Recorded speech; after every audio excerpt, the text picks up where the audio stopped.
pertumbuhan rohani. Bapak saudara sekalian, pertumbuhan rohani merupakan sesuatu yang kita inginkan dalam kehidupan kita.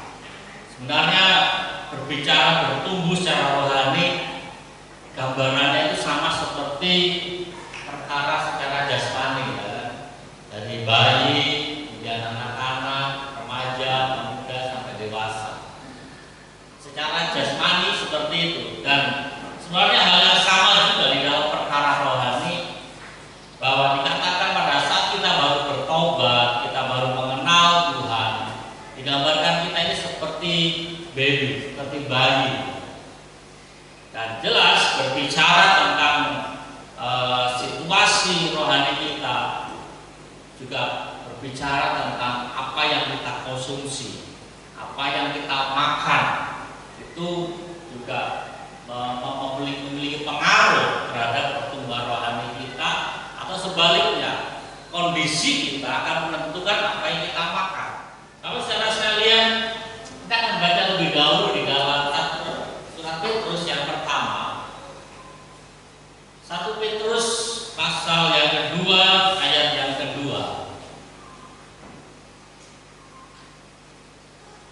Dikatakan, dan jadilah sama seperti bayi yang baru lahir, yang selalu ingin akan air susu yang murni dan yang rohani, supaya olehnya kamu bertumbuh dan beroleh keselamatan. Lalu saudara sekalian, kasih nama Tuhan Yesus, pertumbuhan rohani adalah sesuatu yang otomatis di saat kita memiliki asupan atau makanan yang murni, ya kan? Sesuatu yang sehat, sesuatu yang memiliki gizi yang baik terhadap pertumbuhan secara jasmani, ya kan?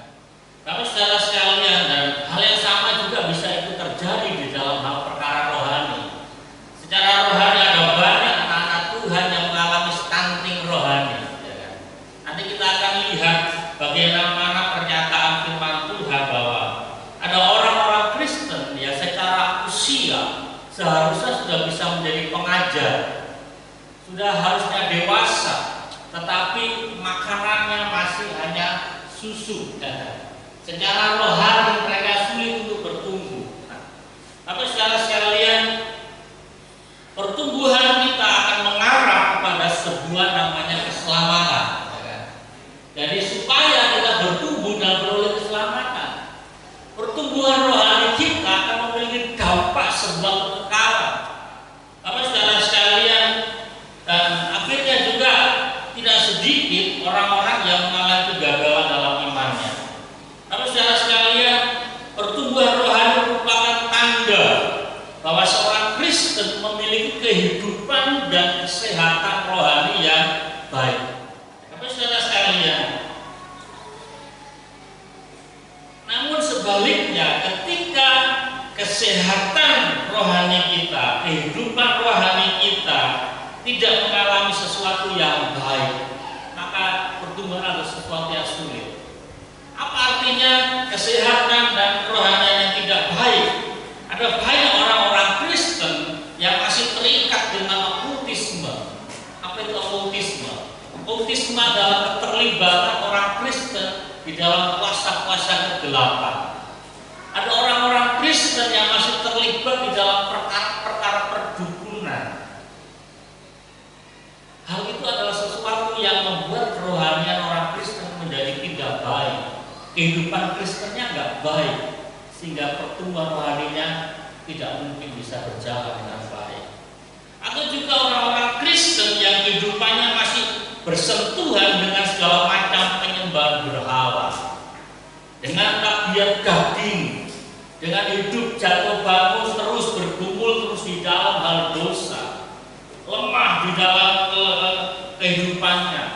Ditawari dosa oke, ya kan? Ditawari mabuk-mabukan oke, ditawari perzinahan oke, semua masuk, tapi hari Minggu ke gereja nggak mungkin bisa bertumbuh. Atau juga mungkin ada orang-orang yang masih terlibat di dalam kuasa kegelapan, tapi juga terlibat dalam pelayanan, nggak mungkin bisa bertumbuh. nggak mungkin. Nah, karena apa? Pertumbuhan rohani, faktor dan tokoh utama dari sebuah pertumbuhan rohani adalah Allah sendiri. Kita lihat di dalam pernyataan Paulus, katakan, aku menanam, kata Paulus, Apolos menyiram, tetapi Allah yang memberi pertumbuhan. Lalu berikutnya kita akan lihat apa ciri-ciri, ya kan? Ciri-ciri kerohanian seorang Kristen yang mengalami pertumbuhan itu bagaimana?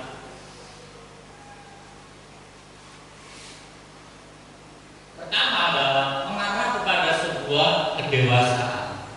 Seperti gambar ini kan. Nggak mungkin kita katakan, oh saya bertumbuh, tetapi kita masih bayi terus. Tapi ngomongnya kita, saya bertumbuh Pak. Saya bertumbuh, tapi masih baby terus. Ciri daripada seorang yang bertumbuh adalah dia mengarah pada sebuah kedewasaan. Ada tahapan. Ya, memang kadang-kadang dalam situasi ini berbeda-beda, ya kan. Kita sudah pemuda, oh, yang lain masih anak-anak, ya kan. Beda-beda. Kita lihat di dalam Efesus pasal 4 ayat 13. Firman Tuhan katakan, sampai kita semua telah mencapai kesatuan iman dan pengetahuan yang benar tentang anak Allah, kedewasaan penuh, ya, dan tingkat pertumbuhan yang sesuai dengan keperluan Kristus. Tapi saudara sekalian, tujuan dari sebuah pertumbuhan rohani adalah sebuah kedewasaan rohani. Jadi ada sebuah tujuan akhir dari sebuah pertumbuhan rohani, yaitu kedewasaan penuh di dalam kepenuhan Kristus. Apa maksudnya? Apa saudara sekalian? Sebuah kedewasaan rohani yang mengarah pada Kristus atau Kristus yang menjadi standar dalam sebuah pertumbuhan rohani. Jadi arah pertumbuhan rohani kita adalah Kristus. Kedewasaan rohani tidaklah ditentukan oleh usia secara lahiriah atau berapa lama seseorang menjadi seorang Kristen, namun ditentukan oleh kemampuan dalam menikmati makanan keras. Nah, jadi saya ulang lagi, kedewasaan rohani, pertumbuhan rohani saudara-saudara tidak ditentukan oleh usia kita. Apa saudara sekalian, Ibrani katakan seperti itu. Ibrani pasal 5 ayat 12. Sebab sekalipun, ya kan, ditinjau dari sudut waktu, sudah seharusnya menjadi pengajar, kamu masih perlu lagi diajarkan asas-asas dari pernyataan Allah, dan kamu masih memerlukan susu, bukan makanan keras. Ayat ini membuat pernyataan tadi bahwa pertumbuhan rohani saya dan saudara tidak ditentukan berapa lama kita jadi orang Kristen. Mau kakek nenek moyang kita ini orang Kristen kah? Kalau hari ini saya dan saudara masih hanya minum susu, kita tidak mampu menikmati makanan keras, kita masih bayi rohani. Meskipun kita sudah melayani, kita jago dalam semua pelayanan, karena itu bisa dipelajari. Marcel saja yang masih kecil tidak bisa melayani, karena bisa dipelajari. Dan Tuhan berikan talenta kepada musik. Tetapi yang menentukan seseorang dewasa atau tidak adalah dari makanan. Kemampuannya dia dalam mencerna makanan. Apakah dia orang dewasa atau bayi? Tapi saudara sekalian, firman Tuhan tidak hanya berisi tentang janji-janji berkah atau hal-hal yang mengenakan telinga kita, namun firman Tuhan juga berisi teguran. Ketika firman Tuhan berbicara tentang teguran terhadap dosa kita, itu seperti makanan keras, ya kan? Ketika firman Tuhan berbicara sesuatu yang membuka kesalahan kita, ini adalah sesuatu yang keras.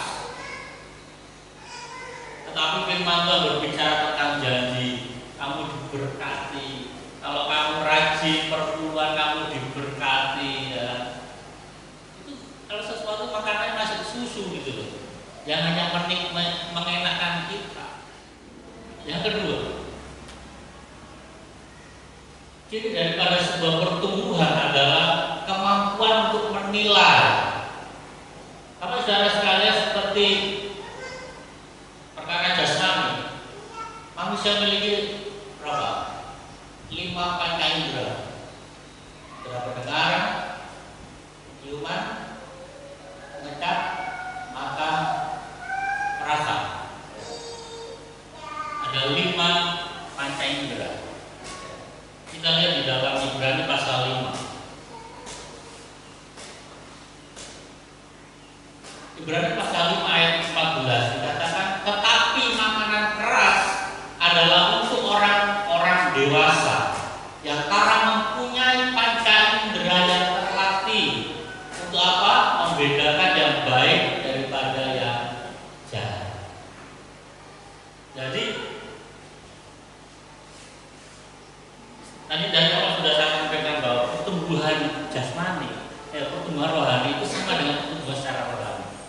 Makanya dalam Alkitab juga banyak memakai istilah-istilah secara jasmani, panca indera, ya, dan kita tahu itu sesuatu yang mudah kita mengerti. Nah, apa saudara sekalian, sebagaimana tubuh secara jasmani memerlukan berbagai makanan, macam makanan untuk sumber nutrisi agar tubuh menjadi kuat, demikian juga untuk dapat memiliki kerohanian yang kuat diperlukan kedewasaan. Karena hanya orang yang dewasa dia yang mampu menilai segala sesuatu dengan benar. Hanya orang yang dewasa yang mampu menilai dengan benar. Karena apa? Ia memiliki panca indera tadi. Panca inderanya sudah terlatih. Ketika kita menjadi dewasa, secara otomatis kita mampu menilai. Oh, ini dosa, ini tidak. Kita ngerti. Seorang Kristen yang bertumbuh, ya kan? Ada sebuah tugas secara tidak langsung yang dimiliki. Dikatakan ujilah segala sesuatu dan peganglah yang baik. Rasul Paulus sampaikan pada jemaat di Tesalonika bahwa seorang yang dewasa ia harus mampu menguji, artinya apa? Menilai, gitu loh. Mampu menilai, oh ini barang saya, ini barang orang, ini suami orang, ini suami saya, ini istri orang, ini istri saya, ya kan? Harus bisa menilai dengan benar dan katakan lalu peganglah yang baik, yang benar yang dipegang, mempertahankan sesuatu yang memang benar, gitu. Dari mana? Menguji. Dari mana bisa menguji? Kedewasaan kita, panca indera rohani kita, ya, terlatih. Perkara yang terakhir atau yang ketiga, ciri seorang yang bertumbuh dalam rohaninya adalah kemampuan untuk menjadi berkat. Di dalam Injil Matius 11, saya nggak lama sih, karena ini cukup jelas. Matius pasal 13, firman Tuhan kata seperti ini, memang biji itu yang paling kecil dari segala benih, tetapi apabila sudah tumbuh, ya kan? Pertanyaannya, tetapi bila benih itu sudah tumbuh, sesawi itu lebih besar daripada sayuran yang lain, bahkan menjadi pohon. Puncaknya apa? Sehingga burung-burung di udara datang bersarang pada cabang-cabang. Ketika seorang Kristen bertumbuh, maka sesuatu yang otomatis dia akan jadi berkat buat orang lain. Dia menjadi saluran perkembangbiakan. Orang lain dulunya lemah, ketika datang kepada seorang Kristen yang bertumbuh, dia mendapatkan motivasi, dia mendapatkan penguatan, dan orang itu boleh menjadi seorang Kristen yang kuat pada akhirnya. Tapi saudara sekalian, kehidupan yang menjadi berkat bagi orang lain adalah cerminan dari sebuah pertumbuhan rohani. Menjadi berkat nggak sekedar berbicara, kita berbagi materi, kita membagikan uang kita. Ya, itu memang salah satunya. Tetapi menjadi berkat secara luas adalah bagaimana kehadiran kita, kehadiran saya dan saudara memiliki dampak positif bagi komunitas di mana kita berada. Komunitas gereja kita. Kita hadir di gereja ini, kita menjadi berkat. Kita hadir di pekerjaan kita, perusahaan kita boleh berkembang. Kita hadir di RT kita menjadi berkat di RT kita. Kita hadir di dalam keluarga besar kita menjadi berkat, dampak positif. Kan nggak enak kita hadir orang tua, dia datang pergi yuk. Menjadi berkat secara luas adalah kehadiran kita memiliki dampak positif bagi komunitas di mana kita berada. Ketika seorang Kristen yang bertumbuh dan mampu menjadi berkat, maka adalah sebuah kesadaran dalam diri kita bahwa Tuhan yang semakin besar. Ini mesti kita pahami dalam diri kita. Ketika saudara-saudara telah menjadi berkat, jauhkan daripada sebuah kesombongan. Jauhkan. Ketika seorang Kristen mampu menjadi berkat, harus tetap sadar bahwa semuanya hanya karena Tuhan. Kalau kehadiran kita menjadi alat nomor satu, nggak perlu ada kesombongan dalam diri kita. Oh, itu karena saya. Bukan. Kekristenan yang menjadi berkat ibaratkan kita menjadi garam di tengah dunia yang semakin hancur. Kita hadir memberikan rasa yang nyaman. Kekristenan yang menjadi berkat adalah kekristenan menjadi seperti terang, di mana kegelapan terjadi dan kita hadir. Menjadi berkat meskipun kita sebuah lilin yang kecil, yang penting kita ada di dalam kegelapan, maka kita menjadi terang bagi dunia kegelapan ini. Si Tuhan, biar kehidupan kita menjadi berkat adalah sebuah ciri untuk bangsa kita. Karena itu adalah panggilan yang Tuhan berikan dalam kehidupan kita untuk kita menjadi berkat bagi orang sekitar kita, keluarga